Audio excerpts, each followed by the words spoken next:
দোদেল বান্দা কালমা চোর, না পায় শ্মশান না পায় ঘোর, দিন থাকিতে আয়রে পথে ছাইড়া দে ভণ্ডামি, ভণ্ডামি ভণ্ডামি ভণ্ডামি,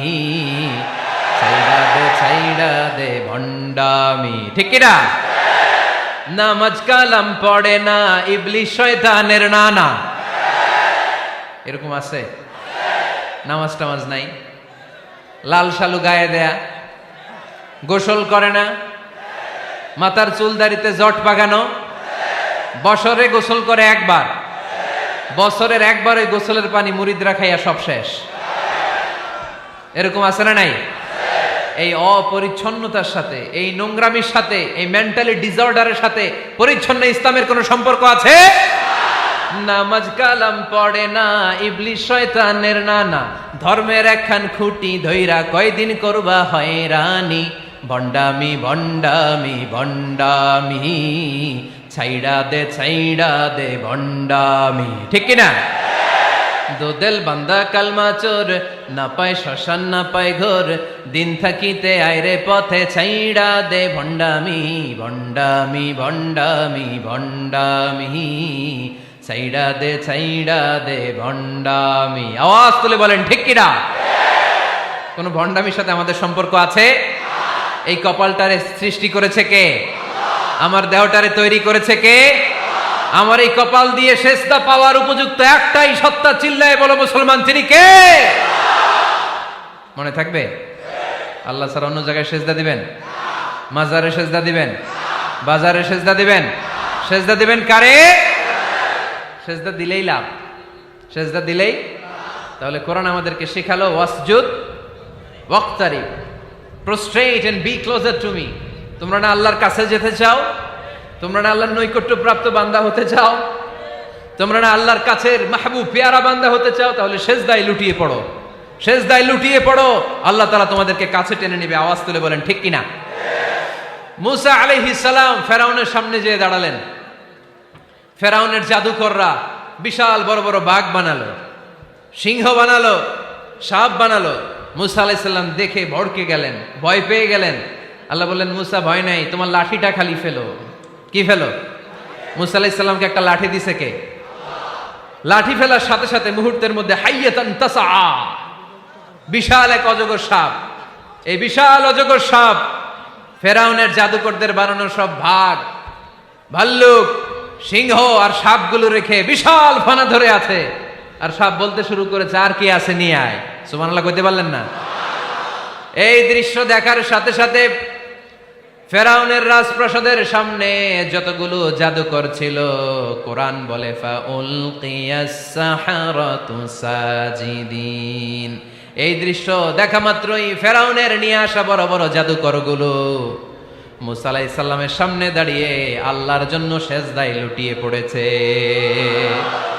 ফাউলকিয়াস সাহারাতু সাজিদিন, সেজদায় লুটিয়ে পড়ে ঘোষণা দিল, আমি ফেরাউনরে মানি না, আমি কোন নাস্তিককে মানি না, আমি মুসার রব, হারুনের রব, বনি ইসরাইলের রব, আল্লাহর জন্য সেজদায় লুটিয়ে পড়লাম। চিল্লায় পড়েন আল্লাহু আকবার।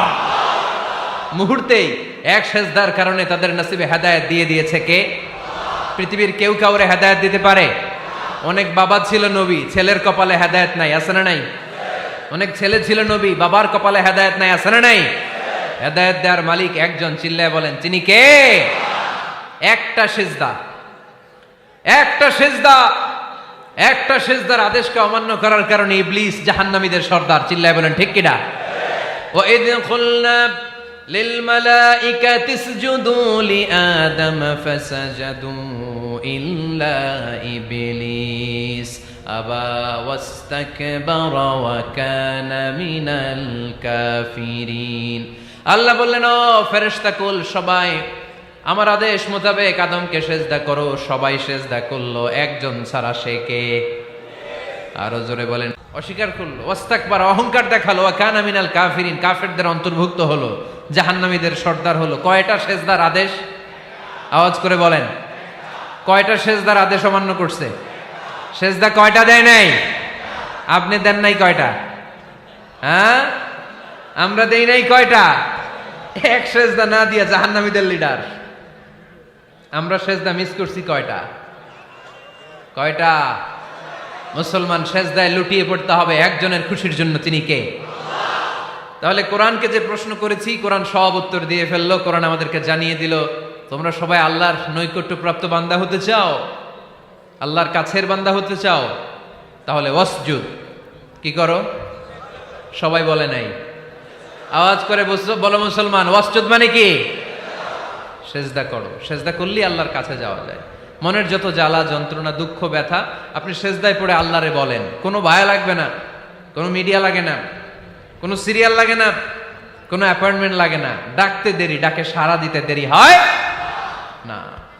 তাহলে কোরআনের আলোকে আজকে আমরা জেনে গেলাম আল্লাহর কাছে যেতে হলে সেজদায় লুটিয়ে পড়তে হয়। সুন্নাহকে যদি আমরা জিজ্ঞেস করি, বিশ্বনবী রেখে যাওয়া সুন্নাতে যদি আমরা একটু তালাশ করি, একটু স্ক্যানিং করি, একটু চোখ গোলাই, তাহলে সুন্নাহ আমাদেরকে বলে বেশি বেশি নফল ইবাদত করো আর আল্লাহর নৈকট্য হাসিল করো।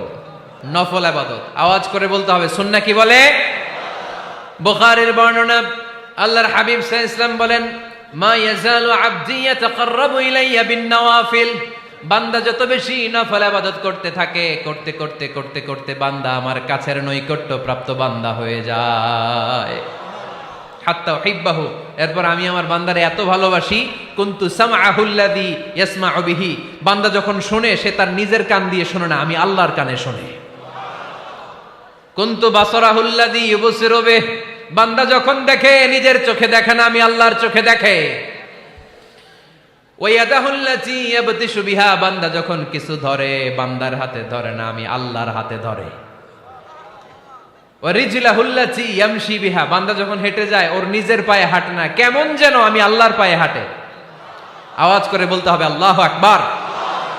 মানে আল্লাহ বুঝাতে চাইলেন আমি তখন তার কান হয়ে যাই, আমি তখন তার চোখ হয়ে যাই, আমি তখন তার হাত হয়ে যাই, আমি তখন তার পা হয়ে যাই, আমার আর তার মাঝে আর কোনো ফারাক থাকে না, সে আমার একেবারে নিকটে চলে আসে। আওয়াজ করে পড়েন সুবহানাল্লাহ। এজন্য বিশ্বনবী সাল্লাল্লাহু আলাইহি ওয়াসাল্লাম বদরের প্রান্তরে তলোয়ার নাই, ঘোড়া নাই, ওট নাই, সৈন্য সামন্ত নাই, না খেয়ে হাড্ডি সারা ৩১৩ জন মুসলমানকে নিয়ে আল্লাহর উপর ভরসা করে বদরের প্রান্তরে দাঁড়ালেন। আর ওইদিকে কাফেরদের সৈন্যবাহিনী ছিল ১,০০০। কয় হাজার? মুসলমান কয়জন? মাত্র ৩১৩ জন। ওদের কাছে অস্ত্র শস্ত্রে সজ্জিত সেনাবাহিনী, বিশ্বনবীর ৩১৩ জনের কাছে তলোয়ার নাই, ঘোড়া নাই, কিচ্ছু নাই। বিশ্বনবী আল্লাহর উপর ভরসা করে এক মুষ্টি বালি নিয়ে, ওয়াশাহাতিল ওযু, কাফেরদের চোখগুলো ধ্বংস হোক বলে তিনি বালুগুলো ছড়িয়ে দিলেন। মুহূর্তের মধ্যে ১,০০০ সৈন্যবাহিনীর কাফের সৈনিকদের চোখের মধ্যে ধূলিকণা পৌঁছে দিল কে? আল্লাহর হাবিব সাল্লাল্লাহু আলাইহি ওয়াসাল্লাম বদরের প্রান্তর থেকে এক মুষ্টি বালু নিয়ে বললেন শাহাতিল ওযু, বলে তিনি বালু ছুড়ে মারলেন। ১,০০০ সৈন্যবাহিনীর চোখের মধ্যে বালু ছড়াই দিছে কে? বুঝে শুনে উত্তর দিয়েন। এখানে ১,০০০ লোক দাঁড়ানো, আমি বালু নিলাম, গায়ের যত জোর আছে সবার চোখের দিকে মারলাম। ১,০০০ জনের চোখের ভিতরে ঢুকবে? সর্বোচ্চ ৫ জন, বেশি হইলে ১০ জন, তার চেয়ে বেশি হইলে ২০ জন, বেশি হইলে ৫০ জন। বুঝে শুনে উত্তর দিয়েন। আমার মুষ্টিবদ্ধ বালু ছুঁড়ে মারলে ১,০০০ মানুষের চোখের মধ্যে পড়বে? আওয়াজ করে বলেন পড়বে। এজন্য আল্লাহ বলেন নবী ওটা তুমি মারো নাই, ওটা আমি মারছি। সুবহানাল্লাহ নাই? আল্লাহ বিশ্বনবীরে ডেকে বলেন ওমা রামাইতা ইয রামাইতা ওয়ালাকিন্নাল্লাহা রামা। নবী হে, বালু তুমি ঠিকই তোমার হাতে নিয়েছো, কিন্তু আমি আল্লাহ নিজ দায়িত্বে ১,০০০ কাফেরের চোখের ভেতরে বালুগুলো পৌঁছে দিয়েছি। তাহলে বান্দা যখন নফল ইবাদত করে তখন বান্দার হাত আর বান্দার হাত থাকে না, ওইখানে আল্লাহর হাত যুক্ত হয়ে যায়। বান্দার পা থাকে না, সেখানে আল্লাহর পা যুক্ত হয়ে যায়। বান্দা যখন দেখে নিজ চোখে দেখে না, আল্লাহর দৃষ্টিশক্তি সেখানে যুক্ত হয়ে যায়। চিল্লায় বলেন ঠিক কি না? এজন্য নফল ইবাদত করতে রাজি আছেন তো? সুনানে তিরমিজির বর্ণনায় আল্লাহর হাবিব সাল্লাল্লাহু আলাইহি ওয়াসাল্লাম বললেন হাদিসে কুদসি, কিয়ামতের দিন বান্দার যখন ফরজে ঘাটতি হবে, কিসে ঘাটতি হবে? ফরজে। আল্লাহ পাক বলবেন উনজুরু হাল্লি আবদি মিন তাতাওয়ু, ও ফেরেশতারা দেখো তো আমার বান্দা নফল করছে কিনা। ফরজে যেহেতু তার ঘাটতি, দেখো তো আমার বান্দার কোনো নফল ইবাদত আছে কিনা। ফেরেশতারা বলবে আছে। আল্লাহ বলবেন তাহলে ফরজগুলার যেহেতু ঘাটতি, নফল থেকে কিছু এনে ফরজে বসাই দিয়ে ওগুলোর ফরজ বানায় দাও। এজন্য নফল ইবাদতের দরকার আছে না নাই? ফরজ তো করাই লাগবে, এটা কম্পালসারি, এটার মাফ নাই, এটা অব্লিগেটরি। নফল করে আল্লাহর কাছে যাওয়া যায়। নফল হচ্ছে ওভারটাইম, যে আল্লাহর কাছে যেতে হলে কি করতে হয়? সেজদা দিতে হয়। আর সুন্নাহর আলোকে আমরা জানলাম আল্লাহর কাছে যেতে হলে কি করার মাধ্যমে কাছে যেতে হয়?